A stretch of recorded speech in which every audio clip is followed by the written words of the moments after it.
Hi students, welcome to my channel Thoughts of Physics. So in the video series of wave optics, in this class I am going to explain expression for fringe width. So the fringe width is the distance between two successive bright fringes or dark fringes. Already we know that in the interference pattern, alternative bright and dark fringes are formed. The distance between two successive bright or dark fringes is called fringe width. For that fringe width we are going to obtain the expression. Now let us consider here S1 and S2 are the two coherent sources. Actually these are the two slits. These two slits, it acts as coherent sources because these two slits are equal distance from the main source S. So these S1 and S2 are the two coherent sources. So now the distance between the two slits is small d, and from the slits at a distance of capital D, a screen is placed. On the screen, the interference pattern is observed. Now, on the screen, point O, the point O, which is equal distance from the two slits S1 and S2, from the two coherent sources, O point is equal distance. So, the path difference between the waves coming to the point O from S1 and S2 is 0. Path difference is 0. When the path difference is 0, already we know that path difference should be n lambda for the constructive interference. Already we have discussed it. When the path difference is 0, it gives constructive interference and O point is bright fringe. At O point, bright fringe is formed because the path difference between the waves coming from S1 and S2 reaching the point O is 0, O is always bright. Next, let us take another point P which is at a distance of x from O. Another point P which is at a distance of x from O. The point P, whether it bright or dark, that means at point P whether bright fringe is formed or dark fringe is formed, that is given by the path difference between the two waves coming from S1 and S2 and reaching the point P. Depends on that path difference, okay, whether the P bright or dark, that can be determined. The path difference between the waves which are coming from S1 and S2 reaching the point P is given by S2P minus S1P because the two paths from this point, let us say N. From N onwards, both the paths having the same distance and additional distance is S2N. That is the path difference. That S2N is the path difference that can be denoted by S2P minus S1P. So from the figure, from the triangle S2PB, from the triangle S2PB, S2PB is a right angle triangle. From the right angle triangle S2P square, that is the hypotenuse square is equal to Pythagoras theorem. Hypotenuse square is equal to sum of the squares of the other two sides. So S2PB is the right angle triangle. Hypotenuse is S2P. So S2P square is equal to other two sides. That is S2B is one side, BP is another side. So that is S2B square plus BP square. This is from the triangle S2PB we have taken Pythagoras theorem. That is S2P square is equal to S2B. S2B can be taken as capital D square plus BP square. So BP can be taken as x plus this distance is half of the D. This is D by 2. Now this is D by 2. Now BP can be taken as x plus D by 2. So BP square means x plus D by 2 whole square. This is S2P square. Let it be equation number 2.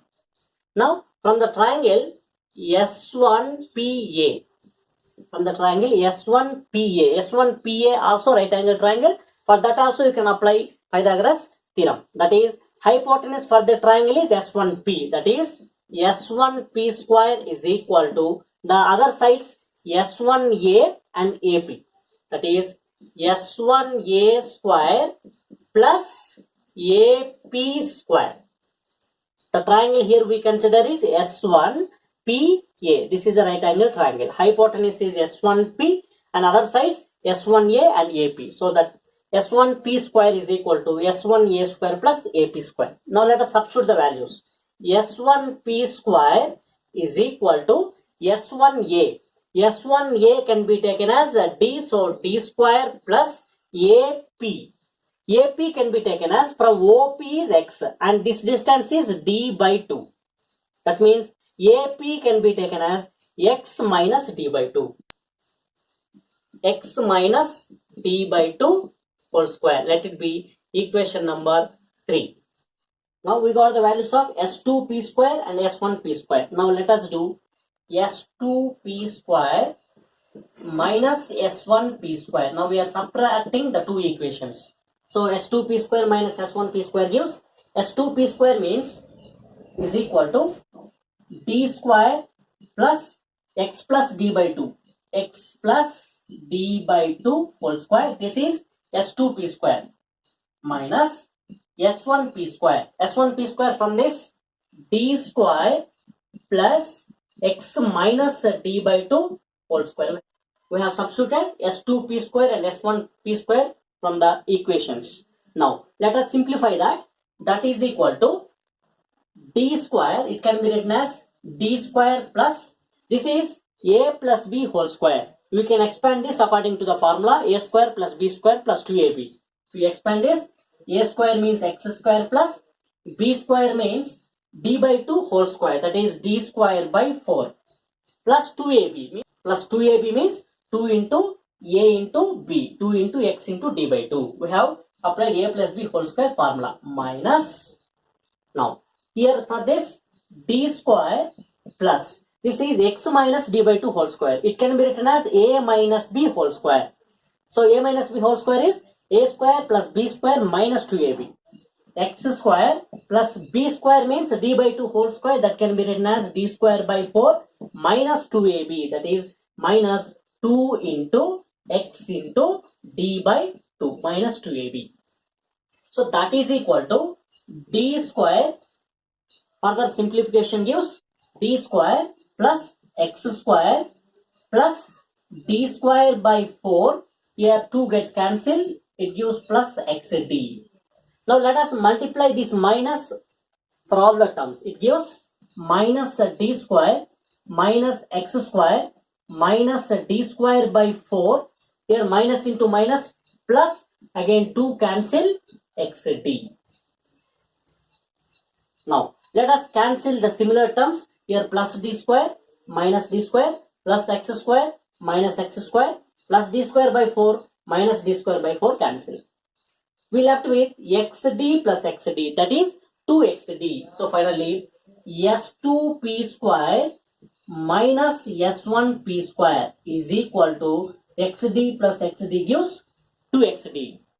Now this is A square minus B square. We know that A square minus B square is equal to A plus B into A minus B. So now it can be written as S2P plus S1P, that is A plus B into A minus B means S2P minus S1P, that is A plus B into A minus B, that is equal to 2XD.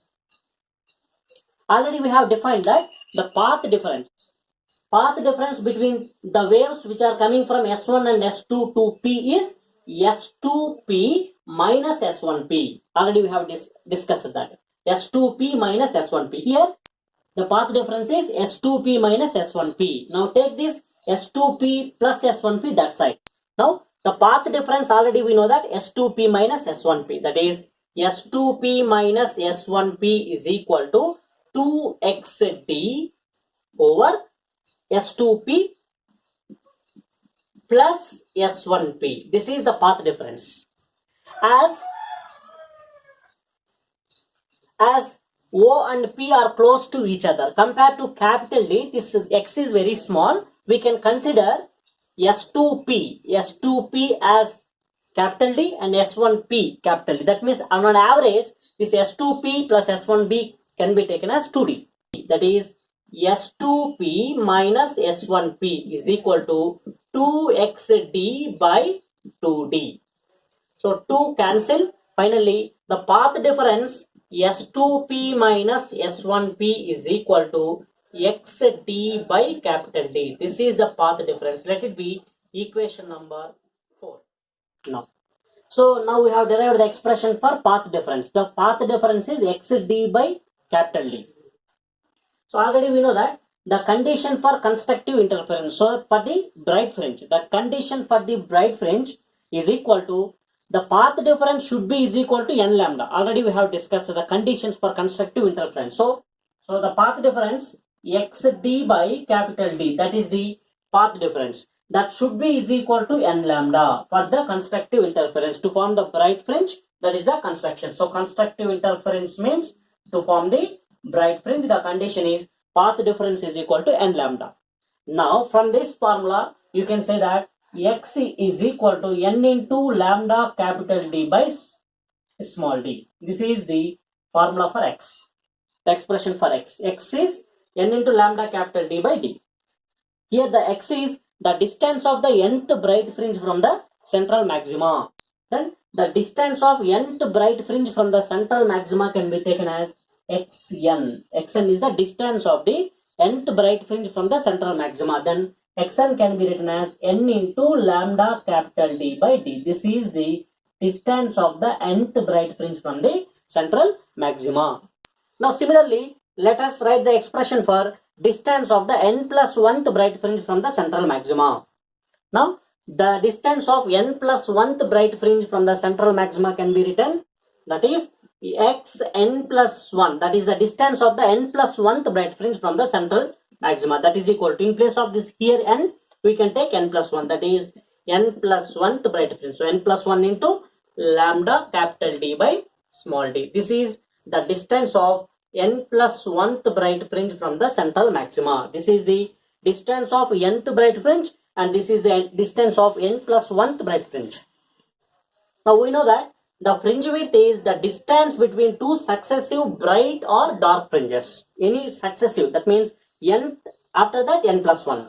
The distance between nth bright fringe and the n plus 1th bright fringe is called fringe width. So the fringe width beta can be taken as xn plus 1 minus xn, that is the distance between the n plus 1th bright fringe and the nth bright fringe. This becomes the successive bright fringes. That is equal to xn plus 1 is n plus 1 into lambda capital D by small d minus xn already we have defined here, that is n into lambda capital D by small d. That is equal to, from these two terms you can take lambda capital D by small d common. After taking lambda capital D by small d common, you will get here from the first term you will get n plus 1 minus n. From the second term you will get n. N get cancelled and we left with 1 here. 1 into lambda capital D by d is lambda capital D by d. Then finally the fringe width beta is equal to lambda capital D by small d. The distance between successive bright or dark fringes is called fringe width. The fringe width expression is lambda capital D by d. So lambda is the wavelength of the light used, capital D is the distance of the screen from the slits, and small d is the distance between the two slits. Here from, if you observe that the fringe width beta is directly proportional to lambda and beta is directly proportional to capital D and beta is inversely proportional to the distance between the slits. So as the wavelength of the light increases, beta increases. As the distance of the screen increases, fringe width increases. And if the distance between the slits increases, fringe width decreases. If you have any doubts, you can ask in the comment section. For latest updates, subscribe and click the bell icon. Thank you.